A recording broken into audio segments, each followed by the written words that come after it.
Have you ever had one of those "I was today years old when I learned that" kind of moments? Well, I had one of those the other day, and I thought to myself, I wonder what other things I don't know. And it turns out, enough to film an entire video about. Stay tuned.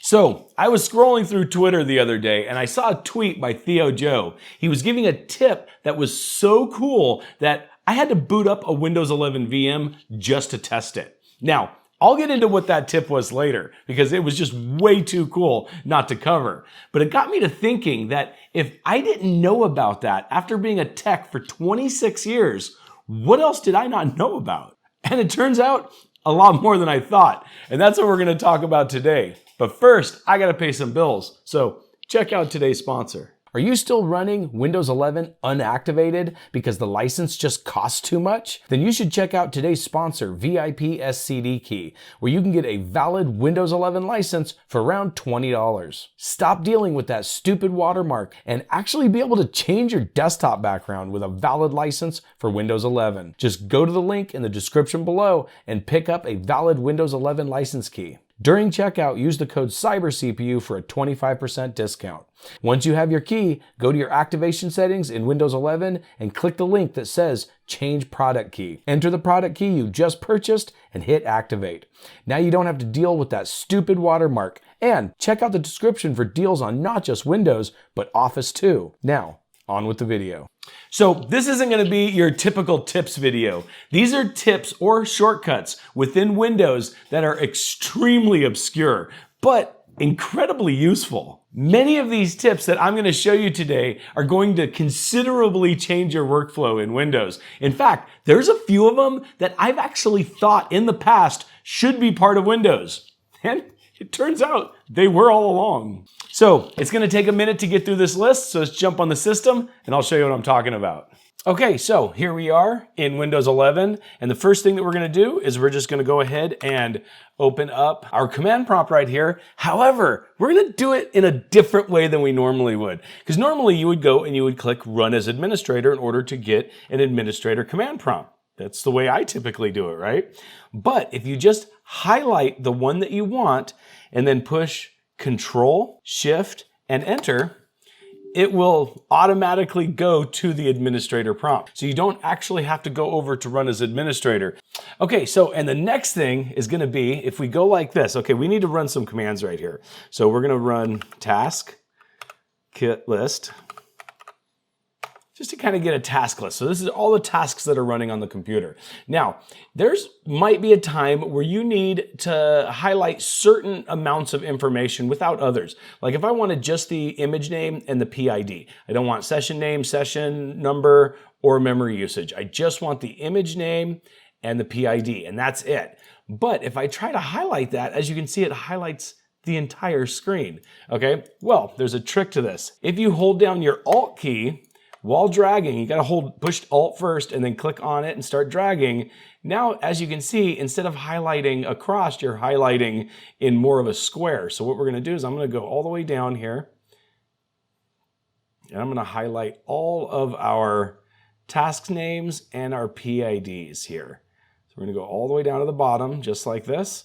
And then once we do that, we hit Control C to copy.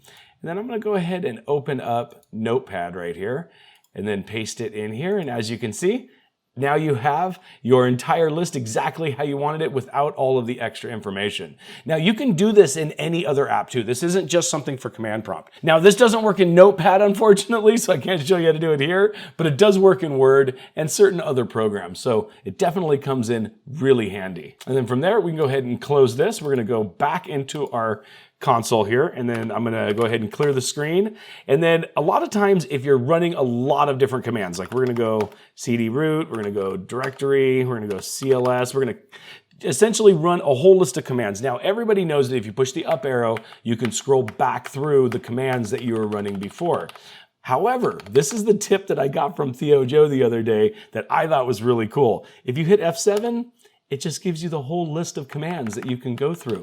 Now, I think this is really cool. You guys might not think it's as cool as I do, but I think it's going to completely change the way that I use the command prompt, because this is actually really useful.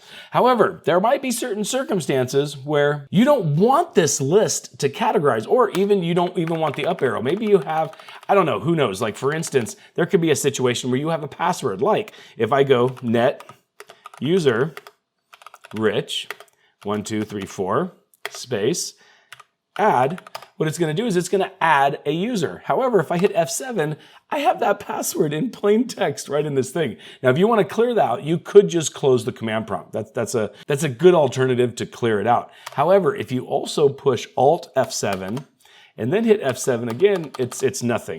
It essentially it clears the list for you. So Alt F7 will actually clear the list. So if you have anything on that list that you don't want anybody to be able to just hit F7 to see, you can do it that way.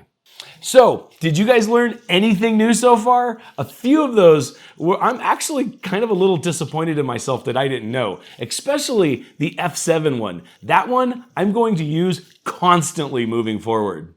Let me know down in the comments below if any of these are new to you and which one was your favorite. However, I may have led you to believe up to this point that these were all going to be tips coming from the Windows command prompt. Well, it turns out there's a lot of really useful tips from within Windows as well. So let's jump back in the system and I'll show you. Okay, so the first one, we actually are going to need the command prompt, but it's not for what you think. First, have you guys ever gotten one of those error message boxes? Let's just make one real quick. So I'm going to go MSG star error KB 123456896 0x80090, just something that's really long, right? So we're gonna go like that, we're gonna hit enter, and look at that, we've got an error message right here. Now this error message, you can't highlight it, so what you end up having to do is you gotta move over here, you gotta open up your browser. Then once your browser opens, you gotta go in here and you gotta type out, let's see, KB, and you gotta do all of this manually. Well, that's kind of a drag, isn't it? Do you know that you could just, with the error message open, hit Control-C, you'll hear a sound in the background, you click on your start menu, I'm just gonna go into Notepad so we can paste it, and then paste it, and that's the whole error message. For 26 years, I've been typing the error message in manually, and I could just copy it. Okay, so I'm gonna go ahead and close this box here, we're gonna close this here, and we can go ahead and close command prompt. Now, another one that we have right here is, and this is one that I've shown you guys before. This is one that actually isn't new, but it's still a really cool tip. Say you don't have access to your mouse and you want to launch one of the icons from your taskbar. Well, the easiest way to do it is to push the Windows key and the number corresponding with whichever icon that you want to click. So say we want to click on this one here. Well, Brave is going to be number 2 after the start menu. So if you hit Win2, it's going to launch Brave. If you hit Win1, it's going to launch File Explorer. And if you have a lot more other things on your list right here, like for instance, let's open up a command prompt window. And let's go ahead and open up Control Panel. And there we go. All right, so now we have all 4 of these. So if we hit Win4, it's going to go back to our control panel. If we hit Win3, same thing, it's going to go back to our command prompt. And if we have these pinned, it will actually launch them. Or if they're just minimized, it'll just launch them that way. So if you happen to be doing something, like if you're over here and you're working on a browser and you're just trying to search for something, instead of reaching over to your mouse to open the command prompt, if you need to read something that's off of the screen, you can just hit Win3 and it'll load the command prompt, then Win2, it'll go back to Brave. So this could actually come in really handy if you're working with Windows and you're too lazy to reach for your mouse. Now, another one that's actually really handy, and this is another one that I've known about, but I don't think a lot of people realize they can do this. If you right click here, I'm going to create a new document. And if we delete this, obviously, it's going to go into our trash can, like it always does, right? So we're gonna go ahead and restore it back to our desktop now. However, did you know that if you hold down your Shift key and hit delete at the same time, it will permanently delete the file? And also another thing too, let's go ahead and run this real quick. can you tell right here that with File Explorer open, we don't have the original Alt-F menu that we used to have before. You used to be able to hit Alt-F and it would allow you to move the screen or maximize it and things of that nature. However, we don't have access to that anymore now in Windows 11. However, if you hold down the Shift key and right-click on the icon in the taskbar, it gives you the old school Alt-F menu. But it's one of those ones that's so obvious that you probably should know about it. You know what I mean? Now, the next one, this is one that I legitimately did not know about, and it is genuinely a game changer. Have you ever had a bunch of files and you need to rename all of them? But it's a matter of you got to go in, you got to hit rename, you got to rename file 1, enter, you got to go to the next one, rename, and you got to keep doing that over and over again. Well, let me show you a fun little trick.